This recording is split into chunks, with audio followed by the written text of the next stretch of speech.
Para poder seguir el hilo de este caso, hoy vamos a entrar directamente al crimen, por supuesto. Conviene entender que Páleca, si bien no es autor del crimen, es el ideólogo de todo lo que es transmutar, porque transmutar es además Echeverri, y estas chicas se supone que iban a transmutar, o bueno, eran exalumnas de transmutar o estaban cursando, y eran, por lo menos tenían, según dicen, alguna dependencia psicológica, con Transmutar, que es un centro alquimista, ¿sí? Bueno, ¿no? está empezando a circular una versión fuerte extraoficialmente, y en algunos medios ya lo han dicho, de que quizás Silvina estuviera una relación amorosa con Echeverri, ¿no? Que eso implica una mayor dependencia hacia el líder del grupo, ¿no? Si bien la que se supone que es la autora material es Gabriela. No, Silvina. Sí, la menor. La menor, es La la menor. que tendría la relación amorosa con Echeverri. Bueno, ahora vamos a llegar a Echeverri por la vida de Páleca. En este caso, lo que van a ver ustedes es algunas de las imágenes, ya ustedes lo observaron, pero ahora en detalle, de lo que significa el culto al diablo. Y acá tenemos como testigo a, vos sos Mirta, y vos has estado... ¿El diablo era como una presencia importante en las ceremonias de Páleca? Yo nunca escuché hablar del diablo. Nunca escuché hablar del diablo. Escuché hablar en el sentido que él nos decía que eso estaba mal, que había propagandas que aludían al diablo, pero siempre nos enseñaba cosas, digamos, referidas a Dios. Sí. Bueno, ahora, fíjate y quiero que me analices estas imágenes que vamos a ver ahora.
En esa iglesia, después van a ver ustedes un casamiento, y nos contaba también, tu nombre es Mirta, nos contaba Mirta que descasaba. Exactamente. O sea, hacía el casamiento, primero hacía la ceremonia ritual del divorcio ante la iglesia y luego el casamiento. ¿Y cómo hacía el ritual? Todo para atrás. En vez de la novia entrar, la novia se encontraba en el altar y salía sola. O sea, la novia se encontraba con un novio trucho, digamos, en el altar, que era un personaje que hacía como el ex. Como un extra era. Exactamente. Que era el ex marido. Exactamente. La novia estaba en el altar, la descasaba y salía la novia salía soltera. Sola. ¿Y vos hiciste muchos años curso con él o no? No, 3 años nada más. Bueno, 3 años. Te doctoraste en Páleca. Sí. ¿Y de algún momento tuviste miedo o no? No, no tuve miedo. Mi problema con Páleca fue justamente el tema comercial. Yo me enfrento con él cuando le digo que no puede ser que un ritual a una persona, yo soy tarotista, no le puedo hacer gastar 300 pesos en todas esas cosas, cuando con una velita y un rezo lo ayudábamos. Bueno, ahora vamos a hablar, pero si no nos perdemos de vista el crimen. Porque esto es, digamos, como el camino que fue recorriendo este centro alquímico, que arranca como una especie de centro alquímico, termina en la iglesia María Vita y después se desprende por razones comerciales, como lo vimos ayer, se desprende Echeverri por un lado y Páleca por el otro. Páleca en su palacio allí en el Bolsón, en Mallín Ahogado, y Echeverri acá todavía prófugo, por lo menos prófugo porque dicen que está en Brasil, pero hasta ahora no se lo ha podido ubicar y tampoco han hablado sus abogados. Técnicamente sigue siendo lo mismo, los mismos productos, sí, los pero mismos desacralizado porque, como averiguó nuestra producción, por Páleca. Páleca le ha sacado, digamos, la fuerza original a esos productos. Lo que vamos a ver ahora son las dudas del crimen. Para eso también nos va a ayudar acá el comisario Raúl Torre, que durante mucho tiempo dirigió la parte científica de la policía en la provincia de Buenos Aires y que ha presenciado y ha conocido muchos crímenes con sangre. Por cierto. Cuando hay mucha sangre, ¿hay un mensaje en eso? En algunos casos muy particulares hay un fenómeno que se da en algunos crímenes denominado hematofilia, que es una especie de seducción que presenta la sangre. Concretamente en algunos crímenes la hemos tenido presente, hemos tenido algún baño de sangre de la víctima, etcétera, especialmente en una particularidad criminal denominada homicidios seriales, ¿no? Tenemos algunos homicidas seriales que son hematofílicos. No solo en Estados Unidos, hemos tenido acá, en la República. Sí, concretamente un caso que hemos investigado nosotros y que un colega suyo ha investigado brillantemente, Enrique Dresch, el caso del homicida serial de Junín, hematofílico, generaba una multiplicidad de heridas de arma blanca para lograr una gran cantidad de tejido hemático y luego, por las evidencias que hemos recogido en el lugar del hecho, los vestigios, daría la sensación, y creo no equivocarme, que como que se revolcaba en la sangre. ¿Y la sangre retroalimenta la ansiedad criminal? La hematofilia es una seducción por la sangre, es como el fetichismo, una circunstancia muy particular de algunos criminales. Ahora vamos a entrar, que es apasionante, por supuesto, todo esto, si no vamos a pasar el programa hablando de esto. Lo que nosotros queremos llegar es precisamente a las dudas que plantea este crimen y las que vamos a tratar precisamente, no de resolver todas, pero por lo menos de aclarar algunos puntos para los que están interesados, porque este crimen, más allá del hecho policial, que es apasionante siempre, lo que encierra es un mensaje de desesperación por parte de la gente que busca respuestas en lo misterioso, porque en la realidad a veces no encuentra la respuesta, y de toda la cantidad de gente que hay detrás de esto. Bueno, vos pasaste 3 años precisamente dentro de la iglesia buscando respuestas, seguramente. Exactamente. Vamos a ver las dudas del crimen.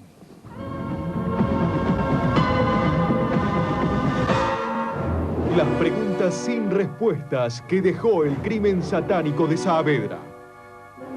Recién el lunes a la mañana, cuando la policía ingresó a la casa de Manuela Pedraza 5873, se descubrió que allí se había cometido un asesinato. Pero según los vecinos, durante todo el fin de semana se escucharon rezos, cantos, música sacra y gritos.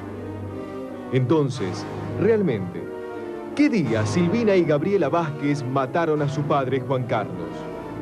¿Fue el sábado, el domingo o el mismo lunes minutos antes de que llegara la policía?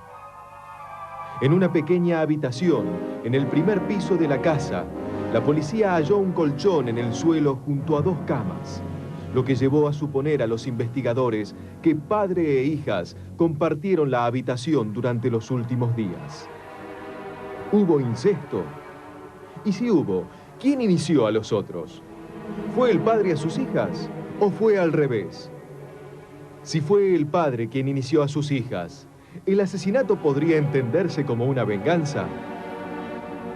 Entre Biblias, cuadernillos de purificación, velas e inciensos, la policía encontró pastas exorcísticas alquímicas para el amor y la purificación de la casa y el alma, entre otras.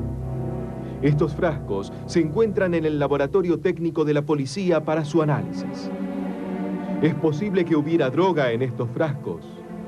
Teniendo en cuenta que casi todos los testimonios afirman que las chicas estaban como delirando, ¿se podría pensar que consumieron alucinógenos? Un policía afirmó que al llegar al hospital Pirovano con una de las hermanas, una sustancia verde le cayó de la nada. ¿La joven consumió algo que hizo que vomitara de ese color? ¿O fue el policía, tal vez sugestionado, quien creyó ver una sustancia extraña en el vómito? Según los testimonios de los vecinos, Vázquez y sus hijas estaban convencidos de que algo extraño habitaba con ellos en la casa de Manuela Pedraza 5873. Es más, según contó en el hospital una de las hijas de Juan Carlos Vázquez, días antes, el padre había roto un espejo en el que habría aparecido el diablo. ¿Solo las chicas practicaban el esoterismo y las ciencias ocultas? ¿O su padre también era partícipe de estas prácticas? Tanto Silvina, que estaba cursando en la Facultad de Ciencias Económicas, como su hermana Gabriela, quien cursó 3 materias del CBC pero luego abandonó la carrera, eran chicas estudiosas y preparadas, que no tenían el perfil de poder estar involucradas en una secta. Entonces, puede que presas de un delirio místico religioso, inconscientemente hayan matado a su padre, o muy por el contrario, se trata en realidad de un asesinato perfectamente planeado y encubierto tras un crimen satánico. Las preguntas sin respuestas que dejó el crimen satánico de Saavedra.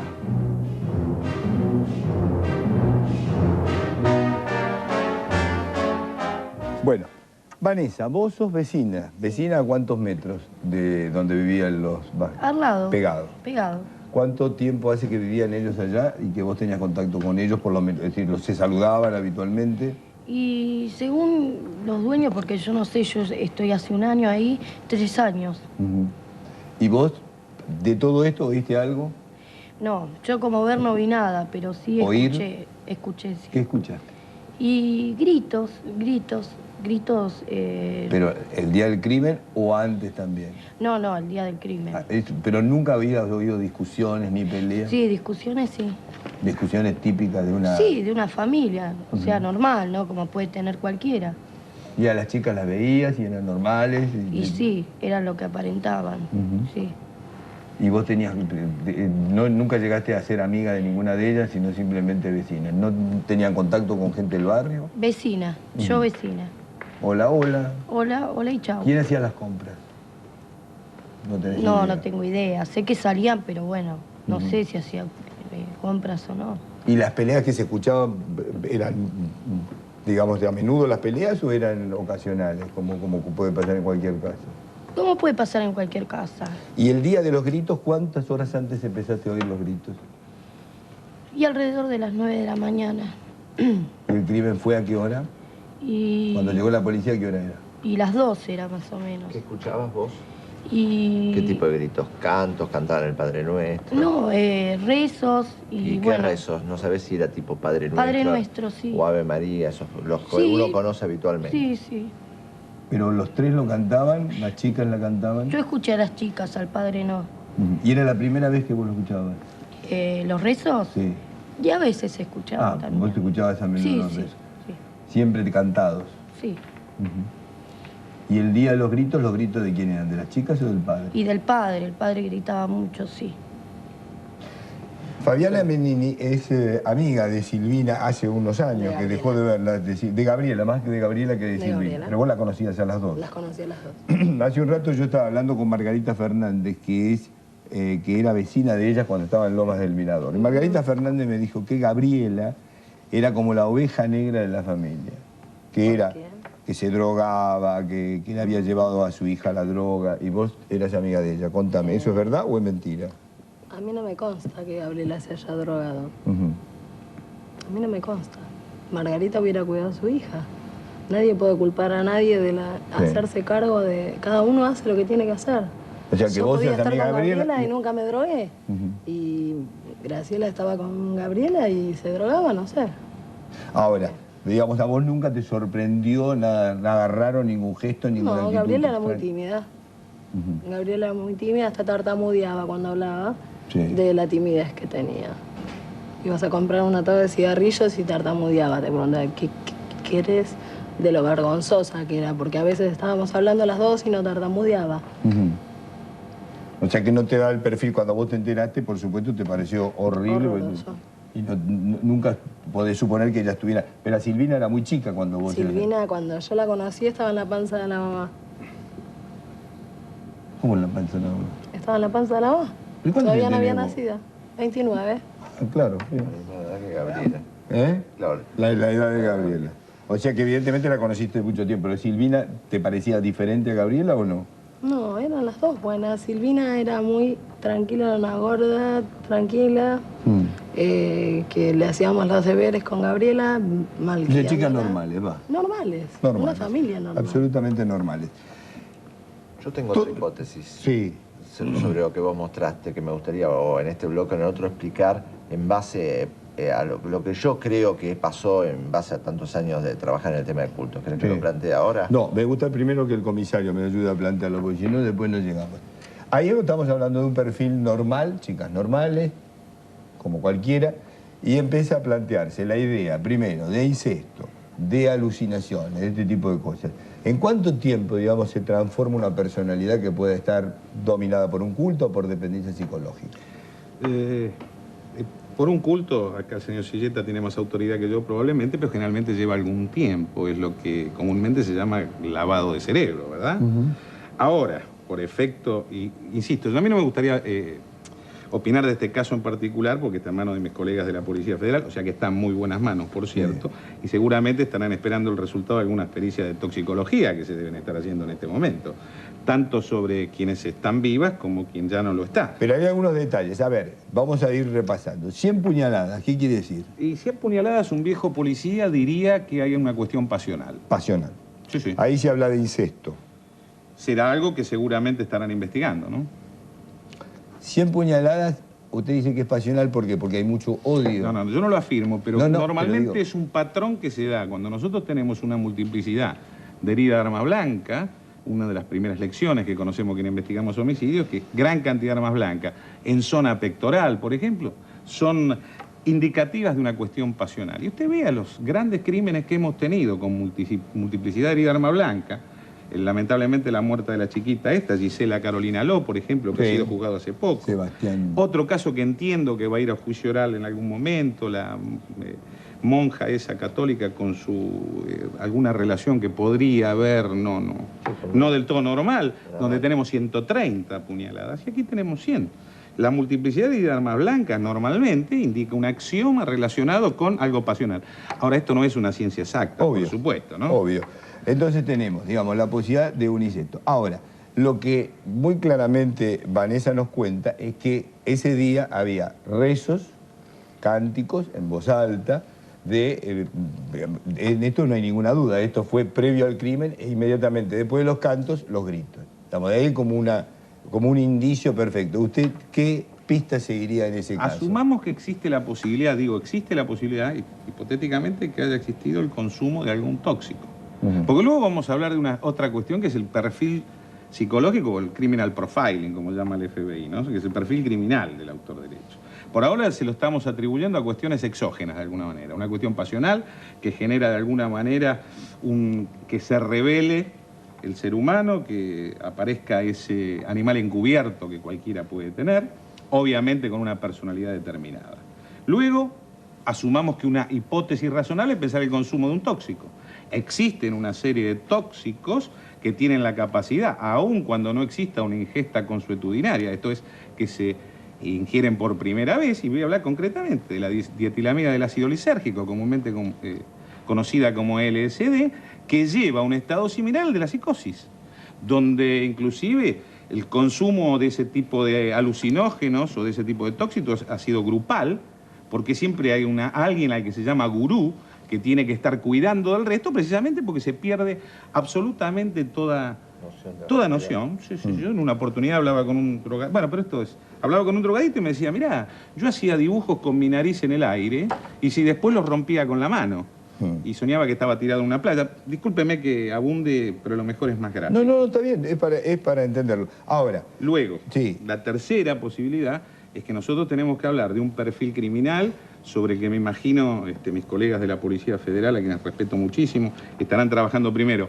¿Cómo está planteada la escena del crimen? Donde ahí vamos a tener una cantidad de indicios, cómo han sido los movimientos, cómo está ese movimiento de sangre. Porque ahora, pero cuando un policía se enfrenta al testimonio de Vanessa, que es muy clara, dice, hubo rezos previos, gritos después. Digamos, ahí entra la secuencia. Ahí entra la secuencia. Agregar algo. Primero, a mí me gusta manejarme con patrones científicos o técnicos, ¿no? Hay que determinar primero cuál fue la hora de la muerte de este hombre, que más o menos el cronotanatodiagnóstico se puede establecer con algún sentido de certeza, para ver cuál fue el horario de muerte, de quién fueron los gritos que se escucharon.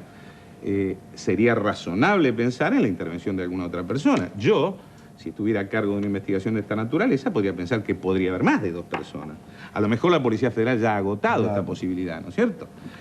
Y no necesariamente esos gritos ser de ese hombre, y a lo mejor es llevar muerto muchas horas.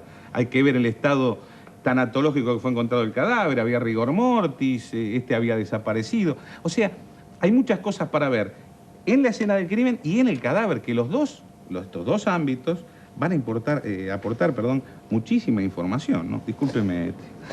Ahora, vamos a lo que vos decís que es la secuencia, digamos, vamos a suponer que no había otra persona o que sí había, pero que se fugó y que hay que seguir la línea de la novena o de los rezos que venía contando digamos, Vanessa. Por supuesto que son todas hipótesis y no tengo no dudo también de las hipótesis que pueden ser las que plantea el comisario, digamos, pero de lo que yo más conozco, que es de lo esotérico y de lo religioso, si uno toma, incluso está en la página, claramente explicado en la página de internet de ellos, que es la famosa Instrucciones para realizar una novena de purificación personal, cómo se da secuencia de estos 9 días, que a veces se prolonga en 2 semanas, porque si falla algún día esa novena, hay que volver a empezar de nuevo. O sea que podrían haber sido 2 semanas, porque algunos vecinos dicen que escucharon muchos cantos en las 2 últimas semanas. O sea, podría haber durado 2 semanas.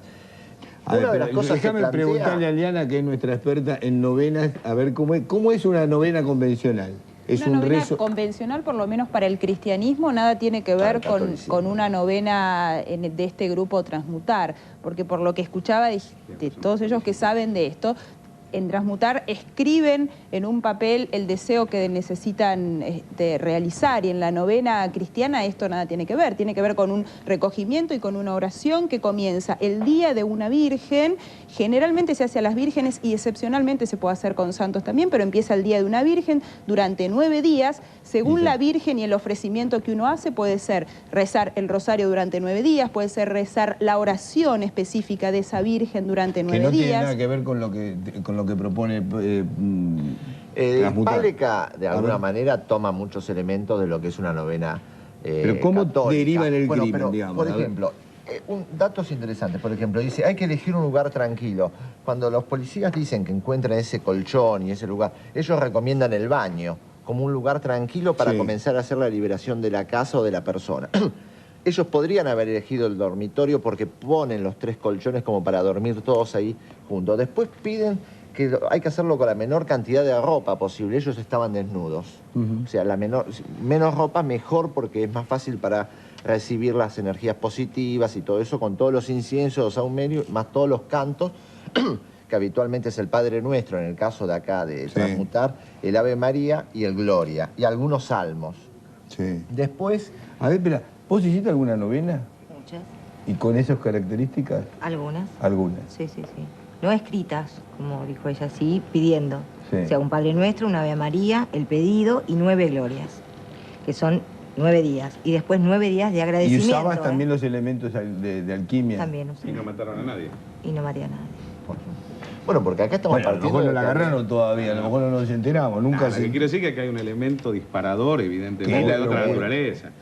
Yo lo que creo que ahí se produce, que ellos están haciendo todo esta liberación del padre, pero hay que partir de lo que hemos venido diciendo estos días, de que ella tenía un problema psíquico serio, no hay, por lo que están diciendo parientes y todo, ella sufrió mucho a los 16 años la muerte de la madre, y de alguna manera, en algún momento, y eso sí solamente lo pueden decir los psiquiatras y los psicólogos cuando no estudian, se produce un quiebre, un brote psicótico en la chica, y cree ver, que es un poco lo que relata después la policía, ver que estaban ya muy cerca de sacarle el diablo al padre, porque ellos creían que tenía mucha mala suerte y por eso se hace la purificación de las casas. Pero el tema es... Y que el padre yo no sé estaba si esto endemoniado. estadísticamente es normal, pero una puede ser, pero 2... Las 2 hermanas, ¿me entiendes? No, es que yo creo que... Una arrastra a la otra. No, es que yo creo que participa activamente. El personaje ahí activo es Silvina, que es la que de alguna manera produce las puñaladas hacia el padre, hacia puñaladas. Porque después cuando entra la policía, que está rompiendo los vidrios porque escucha, la misma chica decía, y esto lo han relatado los policías que hicieron la investigación porque lo escucharon, que decía... El diablo se fue de papá y está en mi hermana. Y es por eso que empieza a recibir puñaladas la hermana, porque Gabriela también fue... apuñalada. Lo que pasa es que llegó la policía y no está. Lo que pasa es que, bueno, no se sabe si en levantarle el brazo 100 veces andás a ver cómo habrá sido la historia. Entiendo que al menos la pero no hay duda, hay un ¿no? quiebre emocional, un quiebre no emocional, un quiebre de locura, un brote psicótico en esa chica, que ahí decide avanzar en algo que no sabemos que Echeverri se lo haya dicho, no creemos que Echeverri. Acá no estamos culpando directamente, pero lo que da dependencia psicológica o ciertas cosas, esto no vas a hablar vos, que debes saber más que nosotros. Y si crea dependencia las apuñaladas, psicológica. yo quiero decir una cosa más sobre apuñaladas, que también, esto uno se basa en lo que dicen los diarios, que fueron fundamentalmente sobre el rostro, porque parece que intentaban sacarle el diablo desde la boca y lo que hicieron más bien en la zona abdominal fue marcarle los símbolos que tienen que ver con transmutar y todo eso, el santito y las cruces. Espérame un segundito. En el estudio... Ahora le vamos a preguntar al comisario que debe haber visto cosas. ¿Cuántos crímenes vio? Y miles. Miles de crímenes. Sí, sí. ¿Y los muertos hablan, como dicen en muchísimos casos, afortunadamente, sí. Los muertos siempre hablan. Este señor tenía muchas marcas de cruces sobre toda la parte abdominal y eso, pero dicen que la parte mayoritaria fue sobre la cara. Yo creo que el planteo que tendríamos que hacer, insisto, yo no quiero opinar de lo suyo. Soy aficionado porque he leído algún libro, recién se lo decía. Pero no me cuenten porque quiero ir al estudio 2, porque nosotros tenemos ahí un caso interesante. Está Aide y Alejandro en el estudio 2. Aide es la mamá de Alejandro, ¿no? ¿Es así, Aide? Sí. Y vos tenés otro hijo que está preso. Así es. En este caso, ¿qué relación tiene con la iglesia de Páleca? Bueno, yo concurrí a un local de una sobrina política. ¿De Páleca? Sí, porque... Sobrina política nuestra. Claro. A ver, Alejandro, contame vos. Sobrina política mía. Bueno, Alejandro, el que está preso es tu hermano. El que está preso es mi hermano. Tengo entendido que le pegó 3 tiros a la mujer. En realidad casi descargó totalmente una carga de 6 balazos y impactó 3 testigos. En la que era su mujer. En la que era su mujer. Pero vive la mujer. Discípula de Páleca. A ver, contame entonces cómo es la historia. A ver, tu hermano se casa con una discípula de Páleca. Mi hermano se casa sorpresivamente, en muy poco tiempo de conocer a esta mujer. ¿En cuánto tiempo? 3 meses. ¿Y vos también hacías cursos ahí con Páleca? Yo hice un curso de alquímicos, sí. Sí. Participaba. Y tu hermano también, obviamente. Y mi hermano no. ¿Curso No. La que hacía cursos era la señora. Sí. Bueno, el que en principio tiene contacto con todo esto fui yo. Y realmente nunca pensé que podría llegar a tener estas consecuencias tan dramáticas que tiene para nosotros, ¿no? O sea, que en poco tiempo vos decís que se casó. ¿Y qué pasó después? Inmediatamente de conocerla, ella lo hizo ir a vivir a su casa. Te venís conmigo, fue a la casa y llevó todas las ropas. Sí. Y te venís conmigo. Cuando él iba a visitar a su padre, ella decía que él volvía con larvas encima. ¿Larvas? Larvas. Venía con larvas y se tenía que dar baños de inmersión. Decían bálsamo de plantas sagradas. Entonces lo hacía introducirse en la bañera, le hacía hacer esos baños, quemaban las pastas y... Yo lo que quiero decir sobre todo esto es que por mi experiencia, por lo que yo viví, yo no sé qué es lo que realmente habrá pasado con mi hermano, cuál es la historia real, pero lo que yo puedo decir es que todos estos movimientos así, bueno, lo que yo viví fue llegar hasta un quiebre psicológico que, bueno, de todas maneras lo pude llegar a controlar, un quiebre emocional, ¿no? Que no tenía nada que ver con violencia ni nada por el estilo, pero sí un quiebre emocional. Un quiebre emocional que llevó a tu hermano a pegarle, bueno, a descargarle... Supongo que en el caso de mi hermano fue un quiebre emocional provocado, por un lado, porque él cedió todos sus bienes a su mujer. Sí. Hizo poner todo su dinero a nombre de ella. ¿Vos creés que ella lo dominó psicológicamente? Totalmente. Y además, no solamente en la parte económica, sino en lo moral, porque hasta se piensa, según los médicos que están en la causa, que si podría dar el número de causa, ¿podría dar? Sí. La causa es 18554/99, sí. 71.753 del Juzgado de Instrucción 35, que en estos momentos está en el Tribunal Oral número 6. Está bien, dado el número. Espera, yo lo que quiero que me cuentes muy detalladamente es cómo vos crees que interviene la iglesia de Páleca en este, bueno, intento de asesinato de tu hermano, ¿correcto? Bueno, yo creo que... ¿Me esperás un segundito? Sí, ¿cómo no? ¿Sí? Tengo que hacer una pausa, ya volvemos.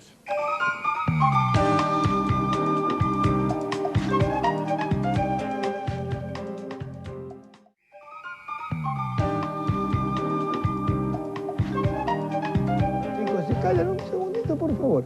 Alejandro, quiero que me termines de relatar lo que vos entendés que hubo ahí en el intento de homicidio de tu hermano a su mujer. ¿Me lo podés explicar en 30 segundos? Bueno, lo que creo que pasó, bueno, no solamente fue una estafa económica, sino también una estafa moral, porque según lo que dicen los médicos que han visto la causa, ella aparentemente simuló un embarazo y simuló también la pérdida de su hijo. Y esto lo afectó psicológicamente muchísimo a mi hermano. Ahora, ¿ellos tenían una dependencia muy grande de la iglesia de Páleca o no? Bueno, se hacían rituales y las novenas que estaban recién mencionando. Sí.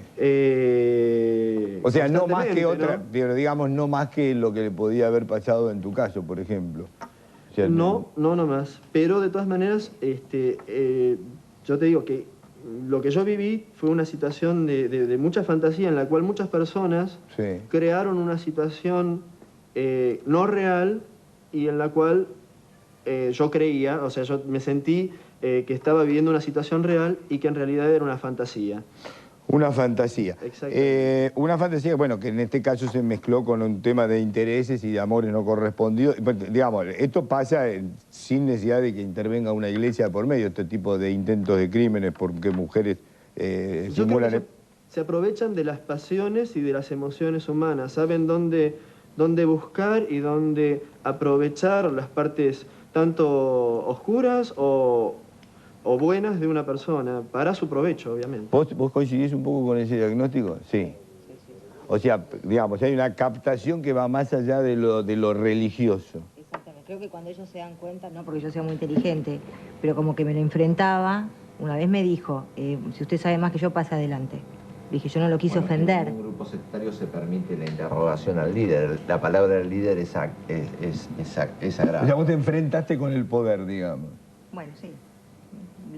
Le di mi punto de vista, no le gustó, se enojó. Pero fíjate que cuando vas avanzando aparecen casos como este, que si bien esto puede pasar sin necesidad de que intervenga la iglesia de Páleca, porque esto pasa todos los días en la vida de las parejas, pero bueno, lo que está hablando es como de una especie de dominio, porque también Alejandro estuvo haciendo esos cursos ahí en Transmutar. ¿En algún momento vos sentiste que estabas perdiendo conciencia de tus actos? ¿Llegaste a ese grado de dominio o no llegaste a ese punto? Muy poquitito. Muy poquitito, pero en algún momento te habías pirado un poquito. Exactamente. ¿Qué sería la palabra, digamos? Sí. ¿Te piraste un poquito? Un poquito, sí. Un poquito. Cuando dos o tres cosas salen bien... No, comisario. ¿Alguna alusión a la violencia en particular en todas esas charlas, en esos cursos? No. ¿Cómo trataban a la violencia? No ¿Algo bueno o malo o se ignoraba la violencia? No, se ignoraba. Los cursos que yo hice por lo menos se ignoraban. Acá hay un punto, eso, en la novena. En la novena de la iglesia de Páleca, ¿sí? No, esta es la de Echeverri. De Echeverri. Bueno, pero Echeverri es un discípulo de Páleca. Es Páleca, Echeverri es Páleca. Dice que al final de los 9 días, lo que se va a producir en las personas es un empeoramiento inicial del estado energético. O sea, se va a sentir mal. ¿A vos te pasó eso? Es que... ¿Empeoraba? Sí. Porque como no logran los resultados, porque esto es toda una fantasía, entonces dice que hay que otra vez comunicarse con el líder, que ahí seguramente para sacarle nuevamente dinero, venderle otra vez los productos y eso, pero no hay duda de que ella también puede haberse sentido mal porque pasaban los días y se sentían todos tan mal en esa casa, ¿no? Pero, como estamos hablando fuera del corte, no hay duda de que ahí hubo un clic, un brote psicótico de la chica. Obvio, porque a ella le pasó lo mismo. Lo primero que uno quiere hacer es aprender estas cosas y hacerlo a la persona que uno quiere. Sí. Un amigo, un marido, alguien que le falta trabajo, bueno, alguien... Decían que querían mucho al padre, no lo querían ayudar. Nosotros estamos conectados vía coaxil con Julio Álvarez, que es periodista del diario Río Negro, que está trabajando en este tema desde Bariloche y El Bolsón. Julio, ¿cómo estás? Buenas noches. ¿Qué tal? Buenas noches, Chiche, ¿cómo estás? Bien, todo en orden. Algo nuevo, porque nosotros hoy volaste por sobre las propiedades de Páleca, ¿sí? Exactamente, estuvimos volando durante esta jornada. Lo nuevo quizás fue el enfrentamiento cara a cara, no quiero usar la palabra enfrentamiento, con César Franco. Le conocimos la cara a Franco. Le conocimos la cara a Franco. Me contás ahora en un minuto que vamos a ver las imágenes de las posesiones de esta especie de palacio secreto que tiene Páleca allí en Mallín Ahogado, en El Bolsón.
Bueno, ahí estábamos viendo. Las únicas dos casas que se ven, Julio, son esas, digamos.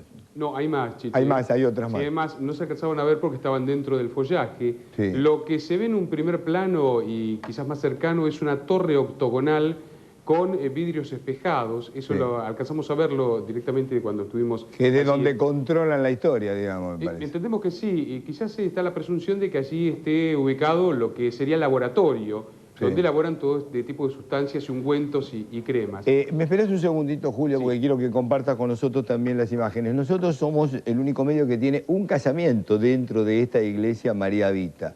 ¿Sí? Los primeros, además, por supuesto. El primer casamiento que se hizo, es el primer casamiento que se hizo. ¿Por qué no vemos? No sé si lo vamos a ver completo, pero pónganmelo, señor director.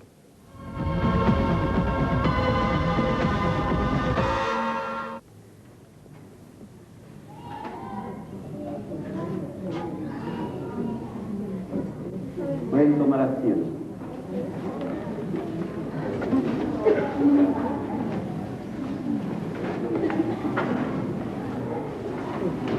Si tuviéramos que hablar de la cantidad de cosas que hoy en este día nos están pasando, creo que nos aburriría mucho y no terminaríamos hasta las 8 de la noche, porque se dan grandes y maravillosas coincidencias. En el día de la Inmaculada Concepción, el día de la boda mística entre la Virgen María y los cielos, dos personas están acá para hacer el primer casamiento, para producir el primer casamiento de la iglesia de los Mariavitas en Buenos Aires. Y si esto se está produciendo aquí en la tierra, igualmente en el cielo, hay fiestas, no solo por el día de la Inmaculada Concepción, sino también porque aquí y ahora, en este lugar, en esta tierra, dos personas proceden a unirse al Espíritu Santo en una sola carne, como lo habíamos leído, y en un solo espíritu. Y como todo coincide, también comienzan un gran viaje. Comienzan un viaje que va a tener dificultades, que seguramente va a tener pruebas, que seguramente va a tener momentos hermosos, pero en donde seguramente ellos ya lo saben en su corazón, gritando como han gritado los apóstoles a su Señor en medio de la tormenta, contarán con Él para que Él, despierto, les dé su mano y les dé su gracia. Para la iglesia de los Mariavitas también hoy comienza una etapa. El Adviento es Año Nuevo, decíamos el otro día. Año Nuevo que empezó hace 3 semanas para la Iglesia Católica. Año Nuevo que ya está anticipando una época diferente, una época distinta. No es bueno decir lo que decimos siempre, que todo año trae calamidades más fuertes en el mundo, que trae también experiencias internas más fuertes en las personas.